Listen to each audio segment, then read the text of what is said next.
The Whitmore University Alumni Hall was decorated in the school's colors. Deep blue and gold bunting hung from every column, and the banquet tables were covered in crisp white linens with gold-rimmed china. Through the tall windows, the campus stretched out in its full spring glory, ancient oak trees, red brick buildings, and the distinctive spire of the library that had stood for over a century.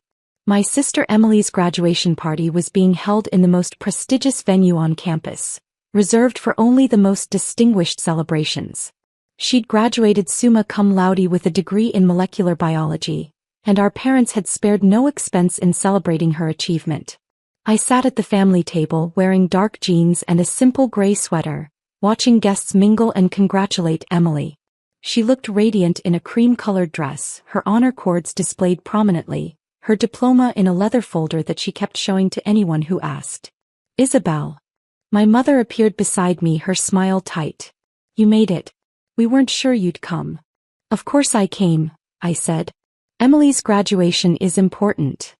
"Yes, well." Mom glanced at my outfit with barely concealed disappointment. "You could have dressed up. This is a formal event." "I'm dressed fine, Mom." She sighed and moved away to greet more guests. I recognized most of them. Family members, Emily's friends from university, her professors, Dad's business colleagues. Everyone who mattered in Emily's life, all gathered to celebrate her success. My father approached with Uncle Robert, both holding glasses of champagne. Dad's expression when he looked at me was complicated. Part love, part disappointment, part confusion about what exactly had gone wrong with his eldest daughter. "Isabel," he said. "Good of you to show up." "Wouldn't miss it," I said. "Emily's done well," Uncle Robert said, though his tone suggested he was really saying unlike you. "Full scholarship, honors program, multiple job offers already. That's what real dedication looks like." "She worked very hard," I agreed. "Unlike some people," Dad muttered, not quite under his breath. The guests began taking their seats as the program was about to begin. I remained at the family table, positioned at the far end, while Emily held court at the center surrounded by her sorority sisters and honors society members. The university's dean of students approached the podium and tapped the microphone. "Good afternoon, everyone. We're here today to celebrate not just one graduate but excellence itself. Emily Blackwood represents the very best of what Whitmore University stands for: dedication, brilliance, and achievement." Applause filled the room. Emily beamed. "Emily came to us 4 years ago," the dean continued, "as a scholarship student from a family that values education above all else. She took that opportunity and exceeded every expectation." More applause. I clapped politely. Her parents, Richard and Margaret Blackwood, instilled in their daughters the importance of education and hard work. The dean gestured to our table. "Though I understand only one daughter fully embraced that lesson." The room laughed politely. I felt every eye slide toward me, then quickly away. The dropout. The failure. The one who didn't embrace the lesson. After the dean's speech there were toasts. Emily's boyfriend Marcus stood up and talked about her ambition and drive. Her best friend spoke about her dedication. Her professor praised her research abilities. Finally, Dad stood up. He was a successful commercial real estate developer, a man who'd built his fortune through determination and strategic thinking. He commanded attention when he spoke. "I have 2 daughters," he began, his voice carrying across the room. "One of them understood that education is the foundation of success. One of them recognized that opportunities should be seized, not squandered. One of them made me proud by completing her degree with highest honors." He raised his glass to Emily. "My daughter Emily represents everything I tried to teach both my children. She listened. She learned. She succeeded. At least one daughter succeeded." The implied criticism hit me like a physical blow, but I kept my expression neutral. I'd learned long ago that reacting only made it worse. As the formal program concluded and guests began mingling again, I found myself cornered near the dessert table by Emily's sorority sisters. "So you're Emily's sister?" one of them said, a blonde named Courtney who I remembered from previous family events. "The one who dropped out?" "I left community college, yes," I said calmly. "That must be so hard," another girl said with exaggerated sympathy. "Watching your younger sister succeed when you couldn't even finish community college. That has to sting." "I'm happy for Emily," I said honestly. Still, Courtney pressed, you must regret it. Dropping out. Making such a huge mistake. I mean, look at Emily, she's going to medical school. Full ride to Johns Hopkins. And you're, what exactly?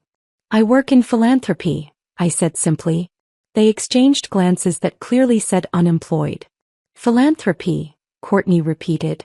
Is that like volunteer work? Something like that. Well, that's nice, the sympathetic one said. It's good that you found something to do. Even if it doesn't pay. They drifted away giggling. I took a bite of cake and looked out the windows at the campus. The new science building was visible in the distance. A stunning structure of glass and steel that had been completed just last month.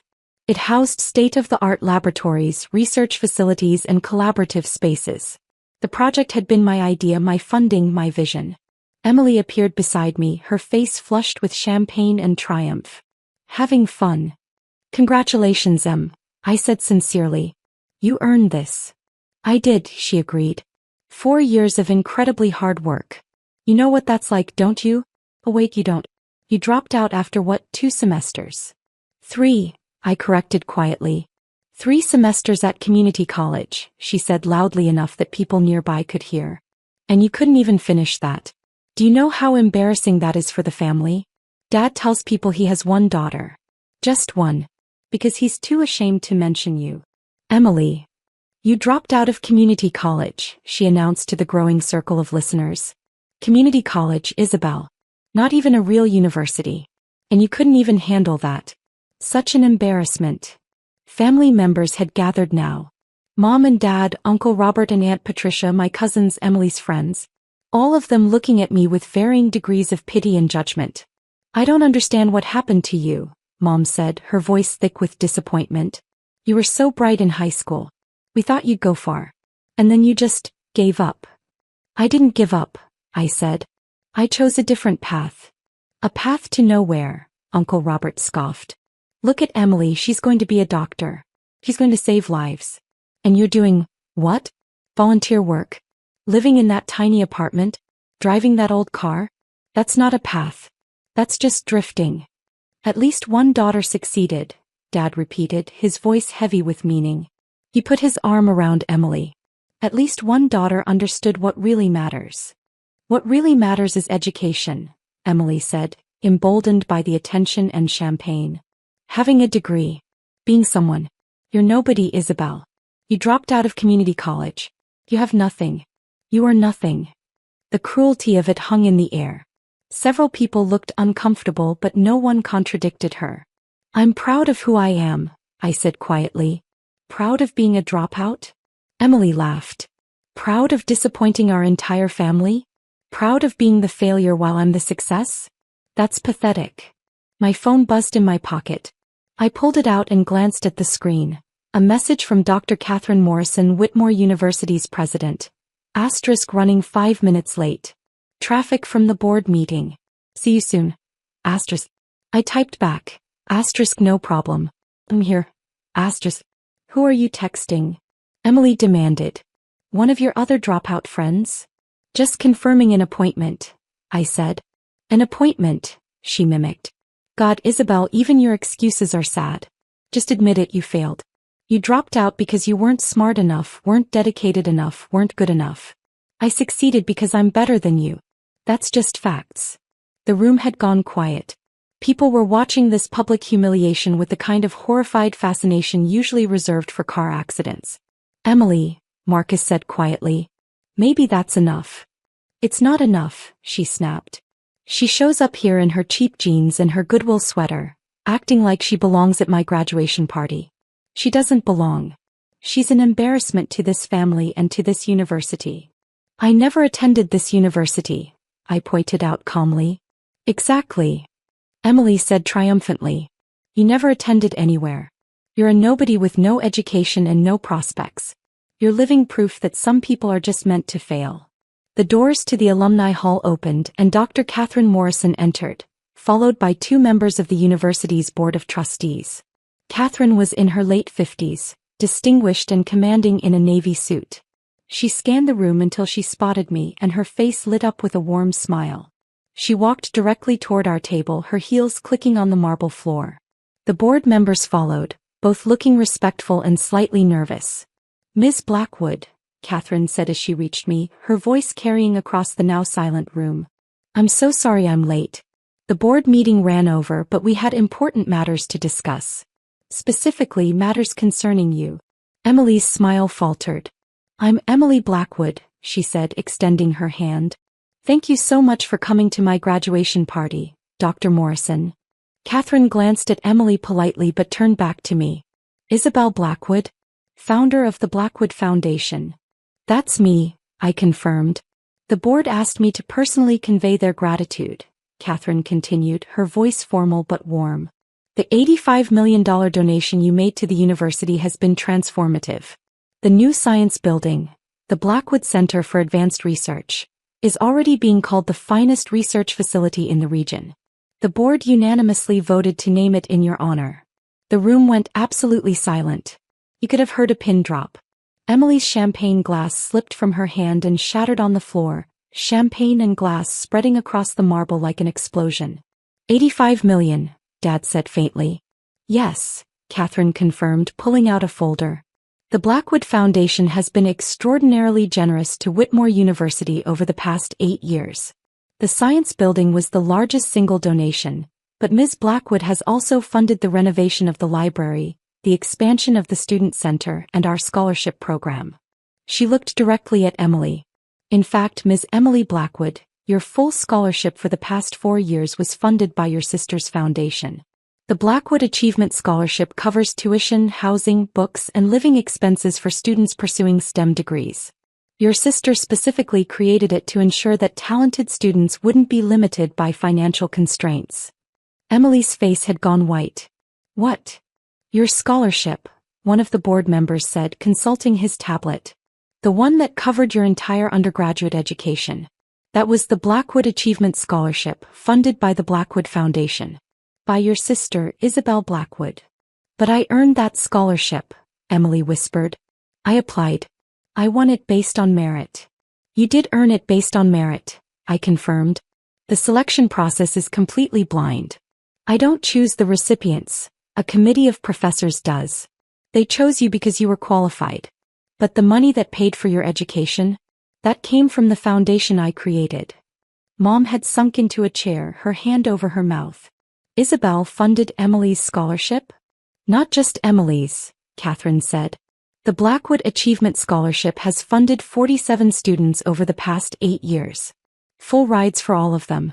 That's in addition to the building projects, the research grants, the faculty endowments, and the general operating support." "How much total?" Uncle Robert asked, his voice barely audible. Catherine consulted her folder. "Since the foundation was established 8 years ago, the Blackwood Foundation has donated $127 million to Whitmore University. That makes Ms. Blackwood our single largest living donor."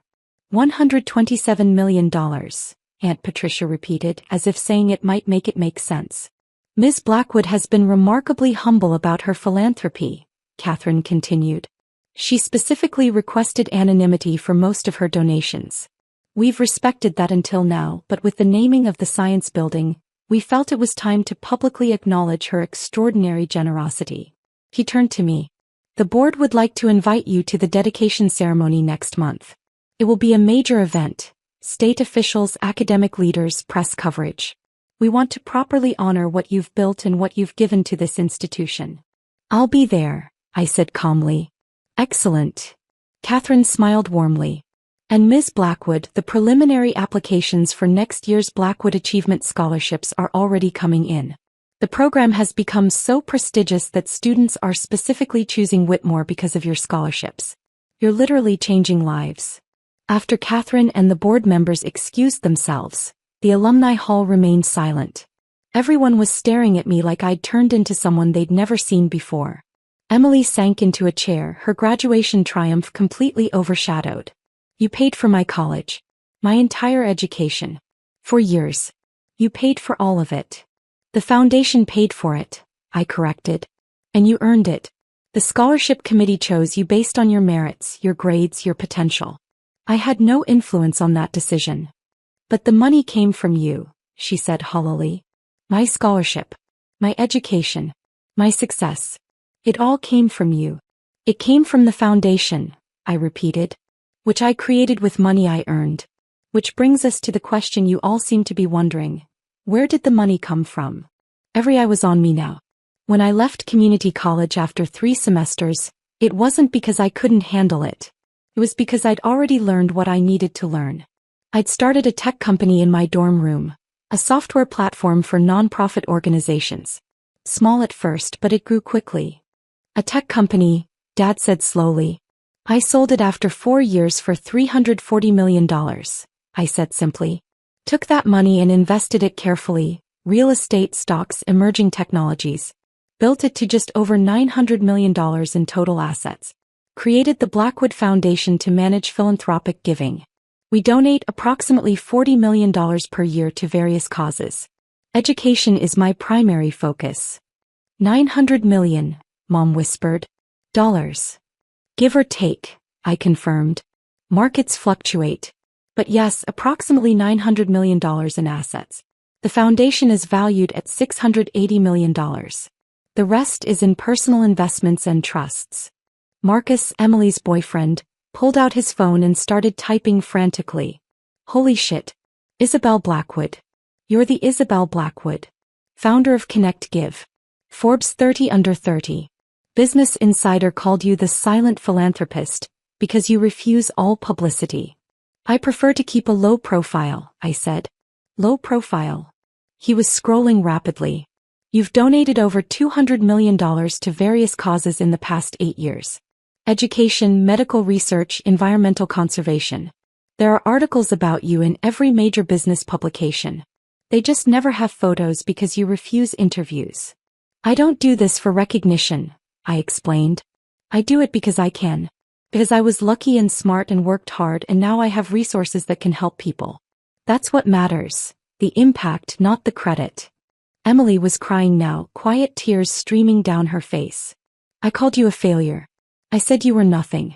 I said you were an embarrassment. You did, I agreed. Because you didn't know any better. Because Mom and Dad told you I was a disappointment. Because you were taught to measure success by degrees and titles instead of impact and purpose. But you dropped out, Dad protested weakly. You left college. I left because I was building something bigger than a degree could give me, I said. I didn't need more classes. I needed to execute on my vision. So I left, built the company, sold it, and created something that's now helping thousands of people get the education I chose not to finish. You could have told us, Mom said, tears in her eyes. All these years you let us think. I let you think exactly what you wanted to think, I interrupted. I wore cheap clothes because I don't care about expensive things. I drove an old car because it runs fine. I lived in a small apartment because I don't need space. I need proximity to my office. Every dollar I didn't spend on impressing you went into the foundation. Into scholarships. Into research facilities. Into changing lives. Uncle Robert was staring at me with something like awe. You're almost a billionaire. I'm someone who decided that accumulating wealth wasn't as important as using it, I corrected. The number doesn't matter. What matters is what you do with it. The science building, Emily said. The Blackwood Center.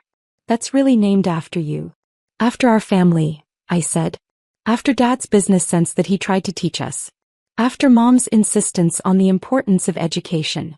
After the values you thought I rejected. I didn't reject them, I applied them differently. Why the science building specifically? Dad asked. Because I believe in research. In pushing boundaries. In asking questions that don't have easy answers. That building will house scientists working on everything from cancer treatments to climate solutions. That matters more than any degree I could have gotten. Catherine returned with a photographer. Ms. Blackwood, if you don't mind, we'd like to take a few photos for the university magazine. Perhaps with your family? We gathered for photos. Me in my jeans and sweater, Emily in her graduation dress still stunned and crying, Mom and Dad looking like they'd been hit by a truck. The photographer positioned us in front of a large photograph of the new science building. Everyone smile, the photographer said. This is for the article about the Blackwood Center dedication. After the photos, Emily pulled me aside. I don't know what to say. You don't have to say anything, I told her. Just learn from this. Learn that success isn't one path. That education comes in many forms. That judging people by their choices without understanding those choices is cruel. You funded my entire education while I called you a failure, she said, her voice breaking. How can you even look at me? Because you're my sister, I said simply. Because you didn't know better. Because I chose not to tell you. This isn't about punishing you. This is about showing you that there's more than one way to succeed. Medical school, she said suddenly. Johns Hopkins. Full ride. That's a Blackwood scholarship too, isn't it? I smiled. The selection committee thought you were the best candidate. Congratulations. You're paying for my medical school, she breathed.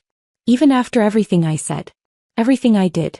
You're still paying for my education. The foundation is paying for the education of a brilliant young scientist who wants to save lives, I corrected. That's a worthy investment regardless of our relationship. Dad approached, his eyes red. Isabel, I owe you an apology that I don't even know how to begin giving. I told people I only had one daughter.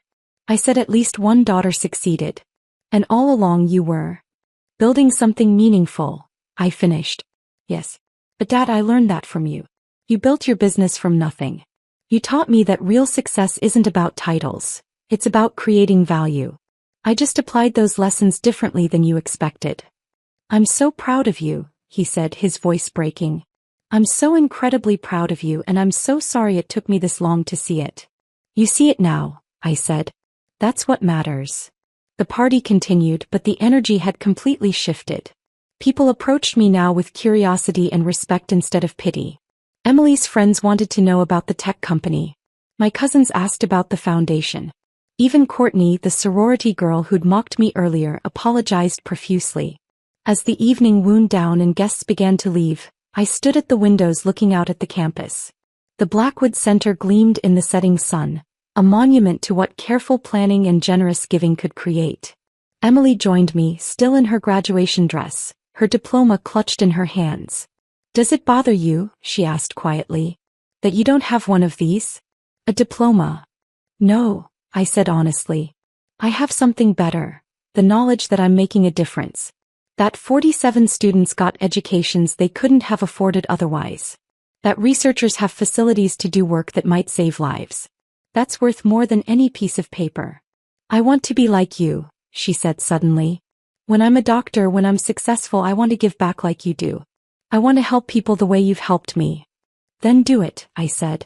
Build your career. Save lives. And when you have resources, use them wisely. That's the real measure of success. Not what you accumulate, but what you give away. The community college dropout who became a philanthropist, she said with a watery smile. That's going to be one hell of a story. It's not about the dropout part, I corrected. It's about the choice to pursue something meaningful over something conventional.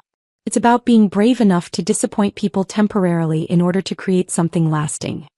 As I left the party that evening, walking across campus toward my car, a 10-year-old Subaru that ran perfectly fine, I passed the construction site where the Blackwood Center stood complete. Workers had already installed the bronze plaque at the entrance. Asterisk the Blackwood Center for Advanced Research. Founded through the generosity of Isabel Blackwood and the Blackwood Foundation. May those who study here ask brave questions and seek bold answers. Asterisk. I'd written that inscription myself. Captured everything I believed about education, research, and the pursuit of knowledge. My phone buzzed with a text from Emily. Asterisk thank you. For everything. I'll spend the rest of my life trying to deserve what you've given me. Asterisk. I typed back. Asterisk you already deserve it. Just pay it forward. Asterisk. As I drove away from campus, past the buildings my foundation had funded and the students my scholarships had supported, I felt the same sense of peace I always felt after events like this. I hadn't needed to prove anything. The work spoke for itself. But it was nice finally to be seen. Not as the dropout. Not as the failure. Not as the disappointment. But as someone who'd chosen a different path and walked it with purpose. Someone who'd built something meaningful while everyone else was judging her outfit. Someone who'd changed lives while being dismissed as an embarrassment. The community college dropout had become a philanthropist who moved millions. And that was a success story worth telling. even if I preferred to let the buildings and scholarships tell it for me.